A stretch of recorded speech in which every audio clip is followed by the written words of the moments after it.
Aujourd'hui, à l'atelier, on travaille sur un plan du château de Versailles qui n'a jamais été consulté depuis qu'il est arrivé aux Archives nationales. C'est parmi les plus grands.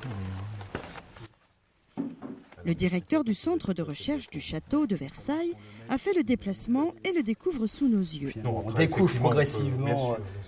le rez-de-chaussée de côté nord du corps central, puis on reconnaît finalement la galerie basse du château.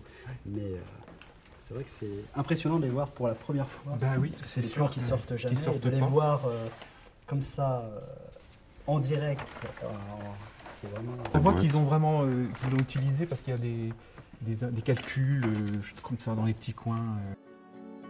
Ce plan a été utilisé en 1738 par le premier architecte du roi Louis XV, Jacques-Ange Gabriel, pour retravailler les améliorations apportées à l'aile nord du corps central du château.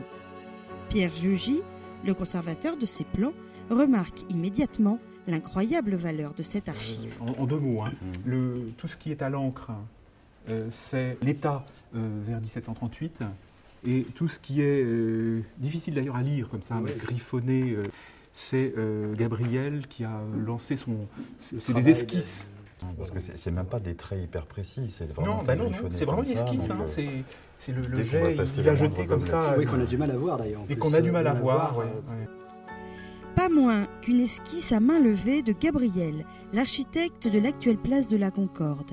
Tout l'enjeu maintenant est de conserver ce coup de crayon. Ce qui est important pour nous, c'est de ne surtout en aucun cas interagir sur cette action d'esquisse qui est des fois très très légère de l'architecte et donc de le ménager au maximum. Donc effectivement, c'est fondamental de faire un dépoussiérage, un gommage extrêmement fin et limité en quelque sorte. Tu sais ce qui va se passer, c'est qu'on ne va surtout pas y toucher. Voilà. Il arrive que restaurer consiste à ne rien faire et simplement à s'assurer de la meilleure conservation possible pour assurer la pérennité de l'archive.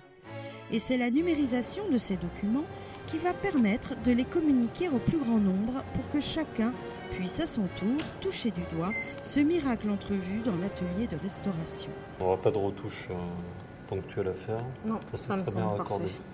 C'est vrai que nous, on découvre des détails qu'on n'a pas vus au premier abord. Et c'est vrai qu'en vérifiant, par exemple, la netteté des images, on va zoomer aléatoirement à certains endroits et on va découvrir par hasard des petits détails tels que, par exemple, le gibet de potence qu'on a vu sur un plan qu'on a numérisé le mois dernier avec un petit pendu dessiné à la plume. C'est vrai que c'est assez drôle.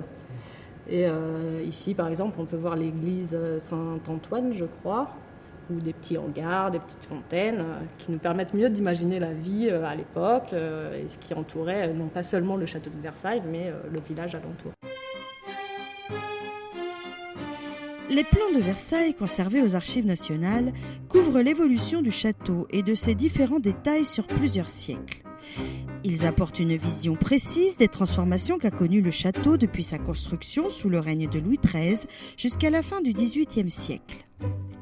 Ils permettent de découvrir des lieux disparus, notamment les pièces servant à la toilette. Leur absence sur la plupart des plans connus a contribué à alimenter la légende du manque d'hygiène au château. Ces plans font tomber quelques idées reçues. Il y a donc l'idée que le roi ne se lavait pas, que la famille royale ne se lavait pas, que tout le monde s'oubliait dans les corridors du château, mais chaque appartement de courtisan disposait d'une pièce qu'on appelait la garde-robe. C'était là aussi où on avait la fameuse chaise percée pour ses besoins.